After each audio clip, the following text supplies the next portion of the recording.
Hi, నేను Siya Purva Jayasimha and you're with me on Groww YouTube Telugu. Reports ప్రకారంగా మీకు తెలుసా, భారతదేశంలోని ఎయిర్లైన్ ఇండస్ట్రీ 21-22 ఆర్థిక సంవత్సరంలో 11,000 కోట్ల నష్టంలో ఉంది. గత 3 సంవత్సరాల్లో total airline industry loss FY 19-20లో 4,000 కోట్లు, 2021లో 12,000 కోట్లు అండ్ 21-22లో 11,000 కోట్లు. స్క్రీన్పై 2010 నుండి 2022 వరకు ప్రపంచవ్యాప్తంగా కమర్షియల్ ఎయిర్లైన్ సంస్థల ప్రాఫిట్స్ అండ్ లాసెస్ ఉన్నాయి. మీరు చార్ట్ని చూస్తే 2020 నుండి మేజర్ ఎకానమీస్ కూడా భారీ నష్టాలు చూశాయి. నష్టాలు మాత్రమే కాకుండా 90s దశాబ్దంలో ఈస్ట్ వెస్ట్ ఎయిర్లైన్స్ మరియు దమానియా ఎయిర్వేస్తో పాటు Kingfisher airlines and jet Airways వంటి ఇటీవల ఎగ్జాంపుల్స్తో సహా అన్సక్సెస్ఫుల్ ఎయిర్లైన్ కంపెనీస్ కూడా ఇండియన్ ఎయిర్లైన్ సెక్టర్ని డామినేట్ చేశాయి. మీరందరూ Kingfisher airlines and jet Airways గురించి వినే ఉంటారు. ఇది అసలు ఎలా సాధ్యం అని మీరు ఇప్పుడు ఆలోచిస్తూ ఉండవచ్చు. ఆర్థిక వ్యవస్థకు ఎయిర్లైన్ కంపెనీస్ చాలా ముఖ్యమైనవి.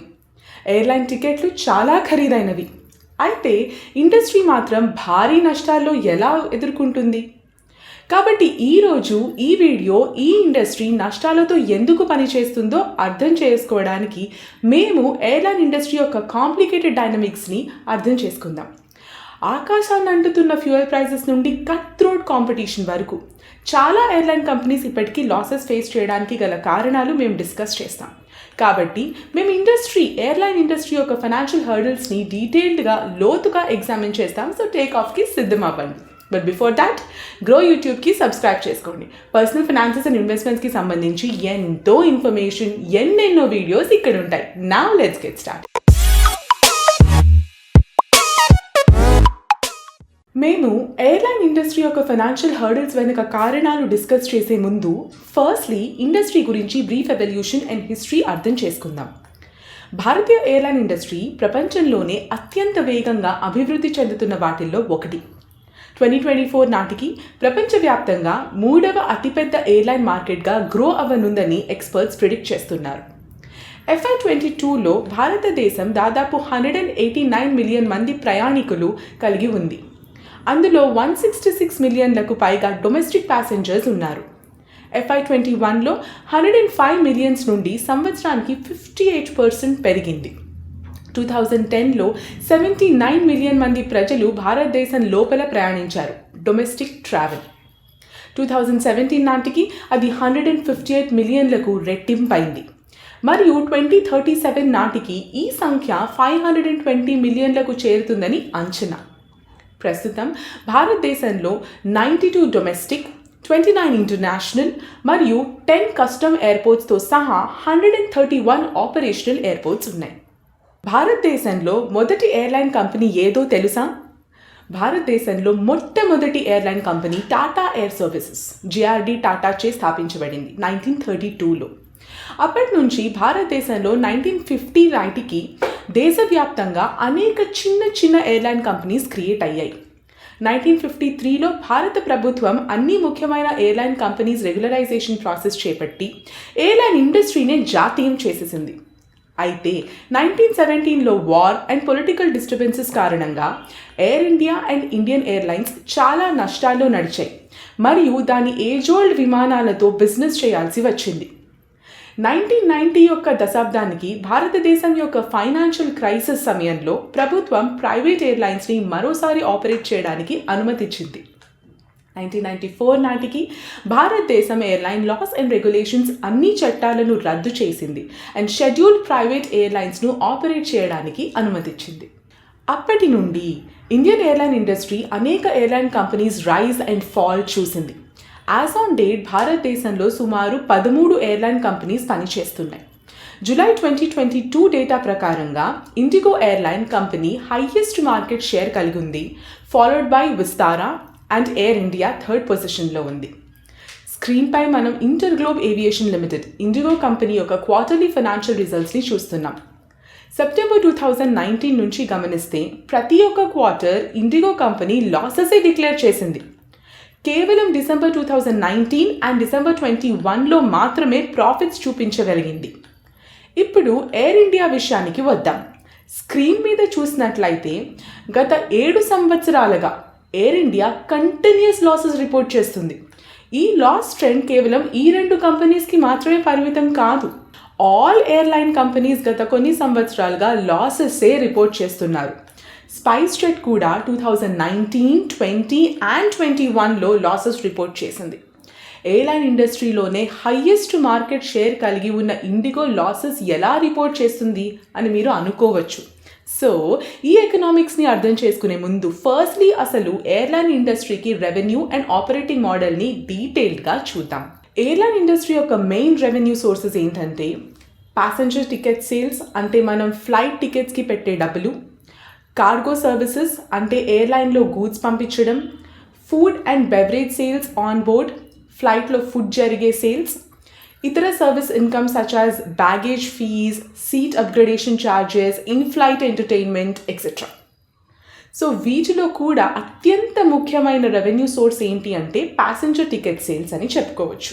అంటే మనం ఫ్లైట్లో ట్రావెల్ చేయడానికి టికెట్ కొనడానికి పెట్టే డబ్బులే ప్రతి ఎయిర్లైన్ కంపెనీ యొక్క మెయిన్ రెవెన్యూ పాయింట్. ఇది కాకుండా గూడ్స్ ట్రాన్స్పోర్టేషన్, ఇన్-ఫ్లైట్ సేల్స్ నుంచి కూడా కొంత ఇన్కమ్ వస్తుంది.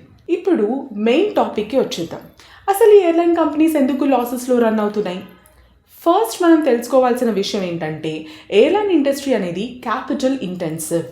అంటే కంపెనీ స్థాపించడానికి ఏరోప్లేన్స్ కొనాలి అండ్ అవి అత్యంత ఎక్కువ ఖర్చుతో కూడిన ఎక్స్పెండిచర్. సో న్యాచురల్లీ ఈ కంపెనీస్ స్టార్టింగ్ పాయింట్లోనే చాలా అప్పులు, లోన్స్తో స్టార్ట్ అవుతాయి. అండ్ సో ఈ రీజన్ వల్ల ప్రాఫిట్ మార్జిన్స్ చాలా తక్కువ ఉంటుంది. హై ఫిక్స్డ్ కాస్ట్ మాత్రమే కాకుండా వేరియబుల్ కాస్ట్ కూడా చాలా ఎక్కువ ఉన్న బిజినెస్ ఇది. Insurance, rentals, salaries, taxes, fees and licences లాంటి ఫిక్స్డ్ కాస్ట్ అయితే fuel and equipment, operation and maintenance variable cost అవుతాయి. ఫ్యూయల్ కాస్ట్ గురించి మాట్లాడుకుందాం. ఏరోప్లేన్స్ నడిపించడానికి ఏటీఎఫ్, ఏవియేషన్ టర్బైన్ ఫ్యూయల్ ఉపయోగిస్తారు అండ్ దీని ఖర్చు టోటల్ ఎక్స్పెన్సెస్లో 30 to 40% ఉంటుంది. ఫ్యూయల్ కాస్ట్ అన్నది 3 ఫ్యాక్టర్స్పై ఆధారపడి ఉంటుంది. నంబర్ 1, డిపార్చర్స్ ఎన్ని అవుతున్నాయి. నంబర్ 2, మార్కెట్లో యావరేజ్ ఫ్యూయల్ ప్రైస్ ఎంత. అండ్ నంబర్ 3, ప్రతి డిపార్చర్కి పట్టే ఫ్యూయల్ ఖర్చు ఎంత అవుతుంది. ICRA రిపోర్ట్స్ ఆధారంగా FY 2023లో Indian domestic airline industry losses 15,000 కోట్ల నుండి 17,000 కోట్ల మధ్యలో ఉండనుంది. దీనికి ముఖ్య కారణం పెరుగుతున్న aviation turbine fuel cost and పడిపోతున్న ఇండియన్ రూపీ వాల్యూ. ఏటీఎఫ్ పై వివిధ స్టేట్స్ వివిధ రకాల ట్యాక్సెస్ ఇంపోజ్ చేస్తారు.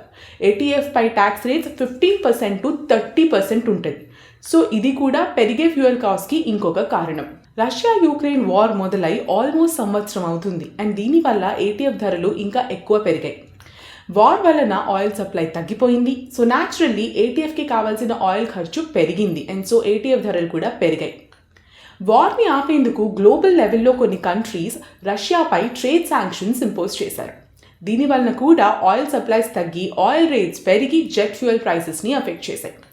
మే 2022లో ATF cost 1,21,847 rupees per kilolitre ముంబైలో అయితే 1,27,854 rupees in Kolkata per kilolitre and 1,27,286 rupees per kilolitre చెన్నైలో. ఇండిగో నంబర్స్ చూస్తే FY 23 Q2 యొక్క టోటల్ రెవెన్యూలో ఫ్యూయల్ కాస్టే 50% ఉంది. ఎయిర్లైన్ కంపెనీస్ యొక్క నెక్స్ట్ మేజర్ కాస్ట్ గురించి మాట్లాడుకుందాం. That is aircraft ownership cost. అంటే ఏరోప్లేన్స్ కొనడానికి అయ్యే ఖర్చు. ఎయిర్లైన్ కంపెనీస్ ఆస్తుల్లో మెజారిటీ లీజ్లో ఉంటాయి. అందువల్ల ఎయిర్లైన్ కంపెనీస్ తమ ఆస్తులను లీజ్కి తీసుకున్న కంపెనీస్కు లీజ్ రెంట్ చెల్లించాల్సి వస్తుంది. కాబట్టి ఎయిర్క్రాఫ్ట్ ఓనర్షిప్ కాస్ట్లో aircraft and engine leases, aircraft operation and maintenance ఖర్చు, డెప్రిసియేషన్, అమార్టైజేషన్ లాంటివి ఉంటాయి. కాబట్టి మీరు స్క్రీన్పై చూస్తే ఇండిగో యొక్క ఎయిర్క్రాఫ్ట్ ఓనర్షిప్ కాస్ట్ దాని ఖర్చుల్లో అతి పెద్ద అండ్ దాని మొత్తం ఆదాయంలో దాదాపు 25% ఉంటుంది. ఇప్పుడు ఎయిర్లైన్ కంపెనీస్కి next major cost airport charges. Aircraft landing, parking, route and terminal navigation, fuel and royalty కోసం airline companies private and public ఓనర్షిప్లోని airports authority of India AAI and airport ఆపరేటర్లకు ఛార్జెస్ చెల్లించాలి. ఎయిర్క్రాఫ్ట్స్ పెద్దవిగా, బరువుగా ఉంటే ఛార్జెస్ ఎక్కువ ఉంటాయి. మీరు మళ్ళీ ఈ ఇమేజ్ని రీవిజిట్ చేసినట్లయితే ఎయిర్పోర్ట్ ఫీజ్ కూడా కంపెనీ ఖర్చులో ప్రధాన భాగం. నెక్స్ట్ లేబర్ ఖర్చులు లేదా ఎంప్లాయీస్ ఖర్చులు కూడా ఎయిర్లైన్ కంపెనీ ఖర్చుల్లో అతి ముఖ్య భాగం. లేబర్ ఛార్జెస్లో ఎంప్లాయీస్కి చెల్లించే salaries, wages, social security benefits, payroll taxes ఇవన్నీ కూడి ఉంటాయి. Experienced pilots, flight attendants and ఇతర ప్రత్యేక సిబ్బందికి ట్రైనింగ్ అండ్ మెయింటెనెన్స్కి సంబంధించిన ఖర్చుల కారణంగా ఎయిర్లైన్ ఇండస్ట్రీలో లేబర్ కాస్ట్ ఎక్కువగా ఉంటుంది. అధిక లేబర్ క్లాస్ ధరిస్తున్న ఇతర కారకాలు ఎంప్లాయీ బెనిఫిట్స్ కోసం పెరుగుతున్న కాంపిటీషన్ కారణంగా హైలీ స్కిల్డ్ ఎంప్లాయీస్ని మార్కెట్లో అధిక సాలరీస్ ఇచ్చి నిలుపుకోవాల్సి వస్తుంది. మీరు స్క్రీన్పై చూసినట్టయితే 2022కి ఇండిగో యొక్క ఎంప్లాయీ కాస్ట్ 31,506 million అంటే మొత్తం ఖర్చులో దాదాపు 10% ఉంది. ఒక airline company travel and conveyance, accommodation, insurance లాంటి ఇతర ఖర్చులను కూడా భరిస్తుంది. సాధారణంగా ఒక ఎయిర్లైన్ కంపెనీ తన ఆదాయంలో 11% ఈ కాస్ట్కి ఖర్చు చేస్తుంది. ఇదే విషయం మనకి స్క్రీన్పై కనిపించే ఈ ఇమేజ్లో కూడా క్లియర్గా చూడొచ్చు. ఇప్పుడు ఎయిర్లైన్ ఇండస్ట్రీకి సంబంధించిన ఇతర మేజర్ కాస్ట్ గురించి అర్థం చేసుకుందాం. ఇంతకుముందు మనం డిస్కస్ చేసినట్టుగానే ఎయిర్లైన్ ఇండస్ట్రీ క్యాపిటల్ ఇంటెన్సివ్ అయినందువలన aircraft leases, airport charges, salaries, rents, insurance లాంటి ఫిక్స్డ్ కాస్ట్ చాలా ఎక్కువ. వీటి కోసం లోన్స్ తీసుకున్నందువలన వాటిపై చెల్లించాల్సిన ఇంట్రెస్ట్ కాస్ట్ కూడా ఎక్కువ. అండ్ ప్రతి ఒక్క ఎయిర్లైన్ కంపెనీకి హై డెట్ ప్రొఫైల్ ఉండడం సర్వసాధారణం. మోస్ట్లీ లాస్లో నడుస్తున్నందువలన ఇమీడియట్ క్యాష్ ఫ్లో రిక్వైర్మెంట్స్ కోసం తరచుగా ఈ కంపెనీస్ షార్ట్ టర్మ్ డెట్స్ అంటే అప్పులు, రుణాలు తీసుకుంటారు. అండ్ COVID-19 పాండమిక్ వల్ల సిచ్యువేషన్ మరింత వర్స్ట్ అయింది అని చెప్పుకోవచ్చు. సో లోన్స్ మీద ఎక్కువ ఆధారపడతారు కాబట్టి కట్టాల్సిన ఇంట్రెస్ట్ కాస్ట్ పెరుగుతూనే ఉన్నాయి. స్క్రీన్పై కనిపిస్తున్న ఈ ఇమేజ్ని చూసినట్లయితే FY22లో ఇండిగో కంపెనీకి ఫైనాన్స్ కాస్ట్ 23,580 million ఉంది. ఎయిర్లైన్ కంపెనీస్కి ఉన్న ఇతర సంబంధిత ఖర్చుల విషయానికి వస్తే గవర్నమెంట్ నుండి పెట్టే rules and regulations, safety and environmental standards, RBI approvals, US dollar అగేన్స్ట్గా తరచుగా తరుగుతూ అప్పుడప్పుడు పెరిగే రూపాయి విలువ, ఎయిర్పోర్ట్స్కి కట్టే ప్రాసెస్లో జరిగే ఇన్ఫ్రాస్ట్రక్చర్ డిలేస్, ఎయిర్క్రాఫ్ట్స్పై విధించే బ్యాన్స్ అండ్ ఇలాంటి ఇతర ఖర్చులు కూడా చాలా ఎక్కువే ఉంటాయి. క్షీణిస్తున్న రూపాయి అంటే డెప్రిషియేటింగ్ రూపీ వాల్యూ ఎయిర్లైన్ ఇండస్ట్రీపై ఎలాంటి ప్రభావం చూపిస్తుందో చూద్దాం. ఒక ఎయిర్లైన్ కంపెనీ కోసం దాని ఖర్చుల్లో ఎక్కువ భాగం డాలర్ డినామినేటెడ్ ఉంటాయి. కాబట్టి ఎయిర్క్రాఫ్ట్ మెయింటెనెన్స్ కంపెనీస్ లేదా ఎయిర్క్రాఫ్ట్ లీజింగ్ కంపెనీస్ అగ్రిమెంట్స్ పై సైన్ చేస్తున్నప్పుడు వారు సాధారణంగా US డాలర్లో పేమెంట్స్ చేయడానికి అంగీకరించాలి. అలాగే ఫ్యూయల్ ఖర్చులు కూడా డాలర్ డినామినేటెడే ఉంటాయి. చాలా ఎయిర్లైన్ కంపెనీస్ మెయిన్లీ డొమెస్టిక్ మార్కెట్లో పనిచేస్తున్నందువలన డెప్రిషియేటింగ్ రూపీ వాల్యూ వాళ్ళ ఫైనాన్స్ కాస్ట్ని పెంచుతుంది. ఇప్పుడు ఎయిర్లైన్ కంపెనీస్ ఆదాయాన్ని ప్రభావితం చేసే 2 ఇతర ముఖ్యమైన అంశాల గురించి డీటెయిల్గా మాట్లాడుకుందాం. మొదటిది సివియర్ కాంపిటీషన్. ఎయిర్లైన్ ఇండస్ట్రీ అత్యంత కాంపిటీషన్ కలిగి ఉంది అండ్ తక్కువ ప్రాఫిట్ మార్జిన్స్తో నడుస్తుంది. ఎక్కువ capital investment and infrastructure costs ఉన్నప్పటికీ అనేక ఎయిర్లైన్ కంపెనీస్ ఇతర ఆపరేటర్స్ నుండి సివియర్ కాంపిటీషన్ ఎదుర్కొంటాయి. ఈ ఆపరేటర్స్లో ఎక్కువ మంది లో కాస్ట్ క్యారియర్స్ ఉంటారు. ఇవి సాధారణంగా ట్రెడిషనల్ క్యారియర్స్ కంటే తక్కువ ప్రైజెస్కి సర్వీసెస్ అందిస్తాయి. ఇది పూర్తిగా ఉన్నందువలన ఇతర ఎయిర్లైన్ కంపెనీస్ వారి ధరలను తగ్గించడానికి ప్రెషర్ తీసుకుంటాయి. ఇది ఎయిర్లైన్ కంపెనీ ప్రాఫిట్ సంపాదించడానికి హర్డిల్ అవుతుంది అండ్ ఇండస్ట్రీలో కన్సాలిడేషన్కి దారి తీస్తుంది. ఎయిర్లైన్ కంపెనీస్ ఆదాయాలపై ప్రభావం చూపే చివరి ముఖ్యమైన అంశం గురించి చర్చిద్దాం. That is demand shocks. Demand shocks అంటే ప్రయాణానికి కన్స్యూమర్స్లో సడన్గా డిమాండ్ పడిపోవడం లేదా డిమాండ్ షిఫ్ట్ అయిపోవడం.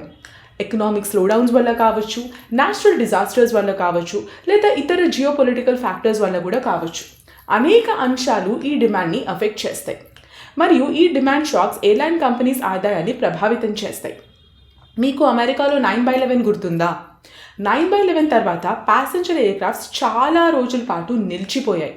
విమానాల్లో ప్రయాణించాలంటేనే ప్రజలు భయపడిన పరిస్థితి అది.